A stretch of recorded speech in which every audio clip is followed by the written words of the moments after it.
La décision très impopulaire d'Israël de prendre le contrôle de la ville de Gaza a incité le Conseil de sécurité de l'ONU à se réunir en session d'urgence ce week-end pour discuter de l'escalade. Les membres européens de l'organisation, le Danemark, la France, la Grèce, la Slovénie et le Royaume-Uni, ont demandé la tenue de cette réunion, qui a été approuvée par tous les membres à l'exception des États-Unis.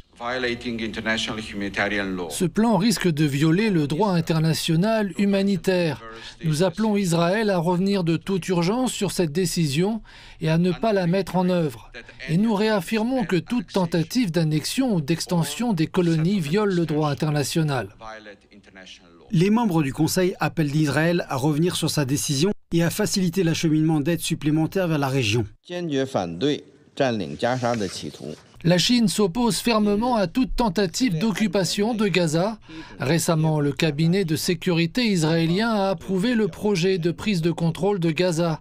La Chine a exprimé sa profonde inquiétude à ce sujet et exhorte Israël à mettre immédiatement fin à cette initiative dangereuse. Gaza appartient au peuple palestinien et fait partie intégrante du territoire palestinien. Tout acte visant à modifier la composition démographique et la structure territoriale de Gaza doit être résolument combattu. Israël doit respecter les obligations qui incombent à une puissance occupante en vertu du droit international humanitaire, ouvrir tous les points de passage, lever les restrictions sur l'accès aux fournitures, garantir l'entrée rapide, sûre et à grande échelle des fournitures humanitaires à Gaza, et soutenir les Nations Unies dans la conduite d'opérations de secours conformes aux principes humanitaires.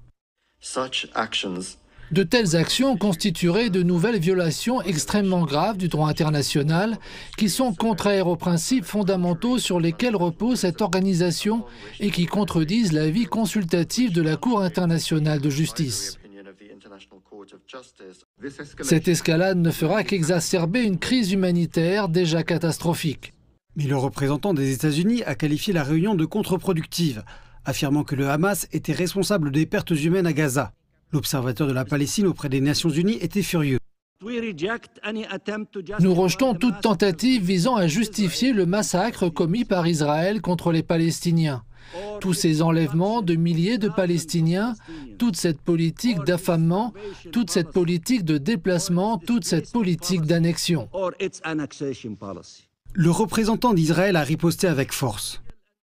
Le Premier ministre Netanyahou l'a clairement indiqué, l'objectif d'Israël n'est pas de prendre le contrôle de Gaza, mais de libérer Gaza du Hamas et de permettre à un gouvernement pacifique de prendre sa place. C'est la voie vers la stabilité et la paix. L'escalade israélienne, que Netanyahou avait promis d'être rapide, intervient alors que les négociations de cessez-le-feu entre Israël et le Hamas, menées par le Qatar, l'Égypte et les États-Unis, sont dans l'impasse. Et alors que le Premier ministre israélien Benjamin Netanyahou et son Conseil de sécurité font face à de nombreuses critiques, tant au niveau national qu'international. L'ONU met en garde contre les conséquences catastrophiques que pourraient subir les civils en cas de prise de contrôle militaire totale et de déplacement forcé dans une région déjà en proie à une crise humanitaire dévastatrice.